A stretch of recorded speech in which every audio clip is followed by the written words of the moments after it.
Think about the last time you were just completely hopelessly out of your depth. Oh, yeah. We've all been there. Right. Like picture your first day trying to use some, I don't know, chaotic, massively complex new software platform at work. Or maybe standing in a kitchen staring at ingredients for some complex recipe you've never even tasted before. Exactly. And, guests are waiting in the next room and your brain just Total freezes. blank. Your heart rate spikes. Yeah. The cognitive overload is just absolutely deafening. Well, today, we're looking at a curriculum that proves the single most important step to learning anything new, anything intimidating, isn't actually about the subject itself. No, not at all. It's about, like, hacking that exact moment of panic. So, okay, let's unpack this.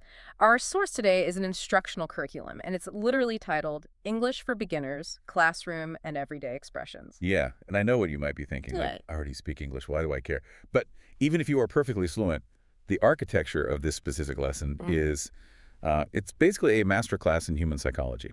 It really is. It strips away the illusion of how we think we acquire complex skills, and reveals the raw underlying mechanics of how we actually do it. And to give you some context, we are looking at a very specific moment in this source material. We are analyzing day 2. Right, day 2. Day 1 is in the rearview mirror. In day 1, the learner memorized some basic greetings, the standard wrote, hello, how are you kind of stuff. Yeah, I'm fine, thank you. Exactly. But day 2 is the bridge. It is this perilous transition from just regurgitating a greeting to surviving in real time within a totally foreign environment. Because day 1 is essentially a parlor trick, right? It's a script you memorize just to break the ice. Right. Day 2 is where the actual cognitive scaffolding has to be built. Okay. And before this curriculum even attempts to introduce a single new vocabulary word for day 2, it halts all academic instruction. It just stops. Yeah, it focuses entirely on the learner's emotional and neurological state. I noticed that. Like the very first lines of the instructional text are essentially a psychological intervention. It explicitly states, don't be afraid to make mistakes. Mistakes help us learn. And then it hands the learner this very simple operational methodology. It says, just listen, repeat, and speak with confidence. It's basically giving them explicit permission to fail. Which is, that's the hardest thing for an adult learner to accept, isn't it? Oh, absolutely, because children fail naturally, right? They fall down, they babble, they honestly just don't care. Right, they have no pride about it. Exactly. But adults are accustomed to competence. We like being good at things. So when we step into a beginner's role, our ego perceives that lack of competence as a massive social threat. Wow, a social threat. Yeah, and physiologically, the amygdala fires up, creating anxiety. And that anxiety literally blocks the brain's ability to encode new memories. That is wild. But it makes sense. It's like learning to ride a bike. You cannot read a theoretical manual about the physics of riding a bicycle and then just, seamlessly pedal away into the sunset. Definitely not. You'd crash immediately. Right. You have to get on the seat, you have to wobble, and you have to scrape your knee. So by addressing the fear of mistakes up front, this curriculum is explicitly giving the adult learner permission to wobble. What's fascinating here is what it does immediately after granting that permission. Okay, what does it do? Well, it doesn't just throw them into the deep end of the pool. It relies on building immediate, undeniable momentum. Right. The text transitions directly into a quick review of day 1. It prompts the learner with incredibly simple statements like, my name is Rahul, or I am from India. Oh, I see what it's doing there. It's essentially like establishing a baseline ping in a computer network. A pig. Yeah, like before you send a massive complicated data packet, which would be all the new day 2 vocabulary, you send a tiny simple packet just to verify that the connection is stable and the system is online. That is a perfect way to look at it. Yeah. It is verifying the connection while simultaneously flooding the brain with a small dopamine hit. Oh, right, because they got it right. Exactly. When the learner successfully says, I am fine, thank you, their brain registers a victory. And that dopamine actually lowers the anxiety barrier. That's so clever. It regulates their nervous system, establishing a baseline of psychological safety before the real cognitive stress of day 2 begins. But once that nervous system is regulated, you can't just keep feeding them easy wins forever. Eventually you have to do the work. Right, you have to introduce the unknown. And the way this curriculum does that is so interesting, though I have to admit, my initial reaction to it was pretty negative. Oh, really? Yeah. It moves into the section called Classroom English, and it is entirely based on physical commands. The teacher issues directives, basically. Yes, very blunt directives, like please sit down, open your book, look at the board, raise your Standard hand. classroom stuff. Sure, but some of them feel incredibly harsh to a native ear, like be quiet, please, come here, go back. Ah, I see what you mean. Yeah. I have to push back on this approach a little bit. It feels incredibly rigid, almost authoritative, like you are training a pet rather than educating an adult. I mean, why would a curriculum prioritize these bossy commands over, say, learning to express basic needs or emotions? That's a really fair point. Yeah. But here's the thing. Abstract needs and emotions require an enormous amount of linguistic processing. Okay. You are looking at those commands through the lens of social etiquette, right? But you need to look at them through the lens of cognitive load. Cognitive load. Okay, explain that. These commands establish immediate, undeniable cause and effect. They ground the terrifying abstraction of a completely new language into the physical reality of the room you're sitting in. So wait, walk me through the mechanics of that. How exactly does a command reduce cognitive load? Think about the traditional translation process. If a teacher explains an abstract concept, the student hears the English words, tries to map them to their native vocabulary, tries to parse the grammar, and then synthesizes a meaning. Right, which sounds exhausting. It is exhausting. But with physical commands, we engage in what's called embodied cognition.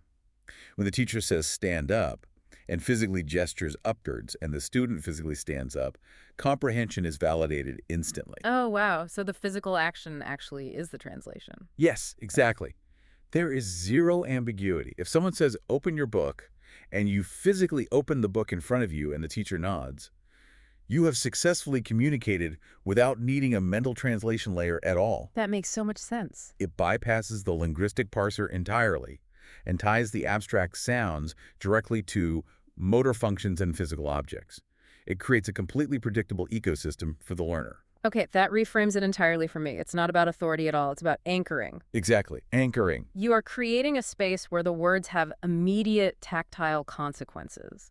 But, I mean, obviously, physical commands only keep you safe as long as someone else is directing you. You can't just navigate the world as a passive participant following orders. No, at some point, the learner has to develop agency. Which brings us to asking questions. Right, which is arguably the most dangerous leap for a beginner, moving from passive compliance to active inquiry. And the curriculum handles this by introducing the simplest possible form of investigation. What is this? Followed by the response, this is a book. And then they expand spatial awareness with, where is your book? Yeah. It is on the table.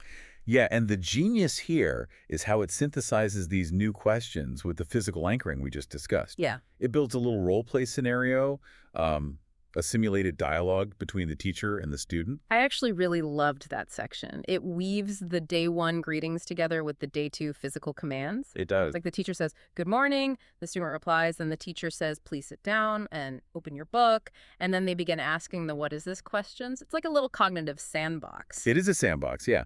But look closer at the tools provided within that sandbox. We connect this to the bigger picture. The text introduces a dynamic that radically shifts the power structure of the classroom. Well, the teacher asks, do you understand? And the curriculum explicitly provides two responses for the student to practice. There's the expected, yes, I do, but also the critical, no, I don't. Yes. Teaching someone how to say, no, I don't understand, early on seems like such a tiny detail, but it feels massive. Oh, it's huge. Adults hate admitting ignorance, you know? Like, we will nod and smile through an entire meeting rather than raise our hand and say, I have absolutely no idea what acronym you just used. Totally guilty of that myself.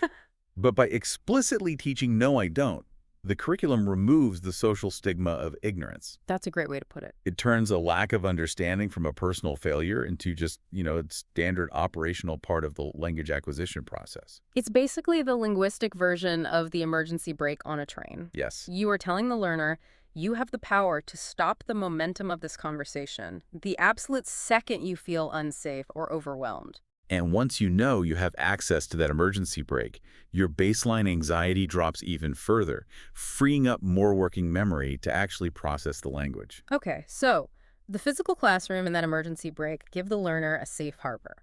But eventually, they have to leave the sandbox. Right. They need a broader cognitive toolkit to navigate the ambiguity of the real world, which brings the lesson into expanded vocabulary, specifically the new vocabulary and everyday sentences sections of the source. And the noun list provided here is intensely practical. It really is. It prioritizes highly concrete functional items like computer, mobile phone, dictionary, homework. Notice what's missing. Yeah, it completely avoids abstract concepts. Exactly. It's prioritizing the physical tools you actually need to solve problems in a modern environment. But here's where it gets really interesting. The real leverage comes right after the nouns, with the survival sentences. Oh, survival sentences are the best part. Right. Phrases like, please say it again, please speak slowly, how do you spell it? Linguists actually refer to those specific types of phrases as meta-language. Meta-language, like using the language to debug the language itself. Precisely. When a student learns to point at an object and ask, what does this mean? They have basically acquired a self-replicating algorithm. Oh, I like that. They are using English to learn more English. By mastering these specific meta phrases, they equip themselves to turn every single future conversation, whether it's with a barista, a bus driver, a colleague, into a continuation of the classroom. The whole world just becomes their tutor. And woven right into these survival phrases is a specific mantra the text has them repeat. It says, practice makes progress. Yes. It actively rejects the old cliche, practice makes perfect. Because perfection is a paralyzing standard for anyone, let alone someone who is literally on their second day of a new language. I do have to challenge this a little bit, though. Okay, go for it. Doesn't accepting mere progress carry a massive risk? I mean, if we lower the bar and just applaud progress, don't we risk cementing bad habits? What do you mean? For example, if a learner figures out that saying, me want water results in someone handing them a glass of water, they've technically made progress, right? They successfully communicated a need. True. But if the teacher doesn't correct them because, we are prioritizing progress over perfection,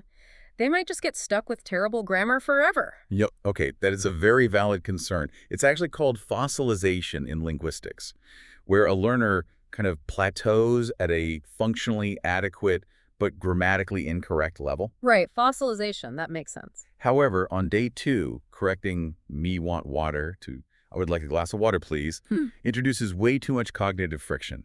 At this early stage, fluency, meaning the uninhibited flow of communication, must precede accuracy. Wait, really? So you prioritize the courage to speak over the mechanics of speaking correctly? Absolutely.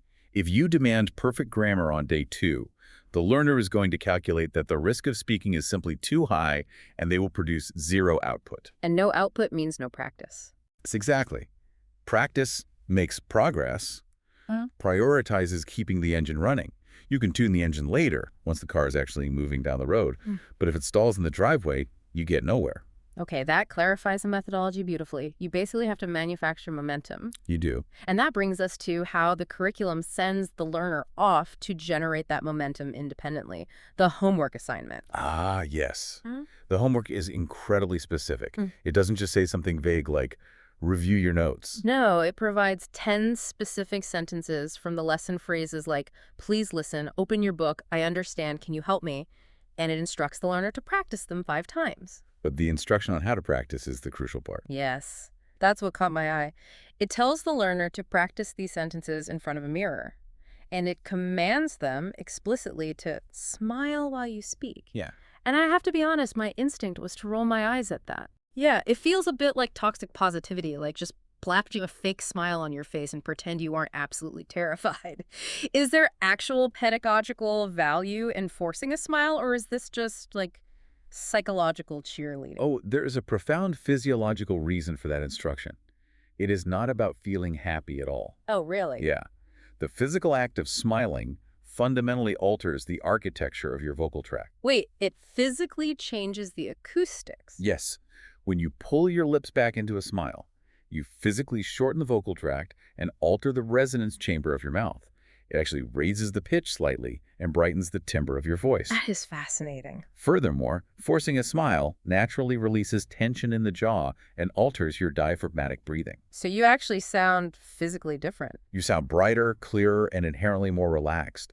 And here's the magic. When you hear your own voice sounding relaxed and bright, bouncing back at you from the mirror, it creates a biofeedback loop. A biofeedback loop. Yeah.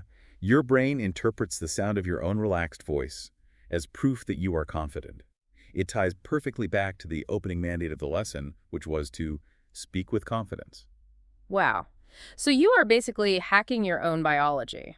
Exactly. You are pairing the repetitive cognitive task of recalling vocabulary with the physiological state of confidence, overriding the amygdala's panic response. It synthesizes everything they've learned into one independent exercise. Brilliant. Think about the blueprint we've just outlined for you. Even if you never plan on learning a foreign language, the architecture of Day 2 applies to almost any complex, intimidating challenge in life. Oh, completely. So what does this all mean? Well, whether you are trying to learn a dense coding language like Python, or you are stepping into a daunting management role in a completely new industry, the survival mechanism is exactly the same. The steps are remarkably universal. First, explicitly grant yourself the permission to wobble. Silence that ego that demands immediate perfection, because perfectionism will actively block your ability to encode new information. Yes. Second, anchor yourself in the physical cause and effect reality of your new environment. Find the stand up and sit down of your new job. Don't worry about the abstract theory right away. Just figure out the immediate tangible levers you can pull that create a predictable result. Third, build your emergency brake. You must learn how to advocate for your own confusion. Find out how to say, I don't understand, and can you help me within your new context, and use it to relieve your cognitive load without any shame. And finally, utilize meta-language to make the environment teach you. Ask the questions that explain the system itself. Practice for progress, not perfection. And if you have to, hey, force a smile in the mirror to manipulate your own vocal resonance until the confidence catches up with the action. Because without that foundation, you just cannot handle the complexity that inevitably follows. I mean, the text briefly notes that Day 3 is going to introduce numbers, days of the week, colors, and telling time. Oh, wow. The cognitive load is about to exponentially increase. Huge jump. They are moving from simply surviving the physical space of a room to navigating the abstractions of calendars and clocks. The world is getting bigger. But the learner will be able to map that larger world precisely because Day 2 built a resilient, functioning survival system. Which leaves me with a final thought I want you to mull over today. Okay. We've spent this time examining how heavily a beginner relies on these tools, right? Mirroring physical commands, repeating stock survival phrases, leaning heavily on the immediate context just to communicate the simplest ideas. Right. We look at that struggle and view it as a temporary beginner's phase. But it makes you wonder how much of our own fluent, everyday conversations in our native languages are actually original, spontaneous thoughts. Oh, are we ever truly leaving the sandbox? Exactly. Y- Think about your daily interactions. When you pass a coworker in the hallway and say, hey, how's it going? And they say, good, you. And you reply, living the dream. Are you communicating deep, complex meaning? Or are you just executing a very polished, frictionless, automatic repetition of Day 2 survival scripts? We might all just be relying on highly advanced meta language to navigate the social friction of our daily lives. We're all just pedaling as fast as we can, trying not to wobble on the bike. So pay attention to your own autopilot scripts the next time you navigate a conversation. Thanks for joining us on this deep dive. We'll catch you next time.